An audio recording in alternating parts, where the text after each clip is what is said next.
বিনোদন দিতে আসতে চলেছে ধুম 4 সিনেমা। এই সুপারহিট ফ্রাঞ্চাইজি চতুর্থ সিকুয়েলের জন্য সিনেমা প্রেমিকরা অপেক্ষায় আছেন। ধুম 4 সিনেমাটি মুক্তি পাবে 2026 সাল আগস্ট মাসের 14 তারিখে ইংরেজি। শুধু তাই নয়, শোনা যাচ্ছে যে ধুম 4 এর মাধ্যমে একাধিক বড়সড় চমক দিতে চলেছেন নির্মাতারা। এও শোনা যাচ্ছে এই ছবিতে শাহরুখ খান ও অক্ষয় কুমার মুখোমুখি আসতে চলেছেন। ধুম 4 ছবিতে অনেক বদল আনতে চলেছেন নির্মাতারা। এর আগের সব সিকুয়েল পুলিশ কর্মকর্তার চরিত্রে অভিষেক বচ্চনকে দেখা গেছে, আর তার শিষ্য আলী চরিত্রে উদয় চোপড়া দর্শককে হাসিয়ে এসেছেন। ধুম 4 এবার নতুন জুটি আনতে চলেছে যশোরা। শোনা যাচ্ছে অভিষেকের বদলে বলিউড সুপারস্টার অক্ষয় কুমারকে দেখা যাবে, আর উদয়ের পরিবর্তে আসতে চলেছেন রাজকুমার রাও। আর এই ছবির পরিচালনার দায়িত্ব দেওয়া হবে সিদ্ধার্থ আনন্দের কাঁধে।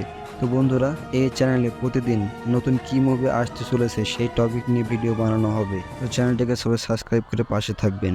আজকের ভিডিও এই পর্যন্তই, আবার দেখা হচ্ছে সামনের ভিডিওতে। আসসালামু আলাইকুম।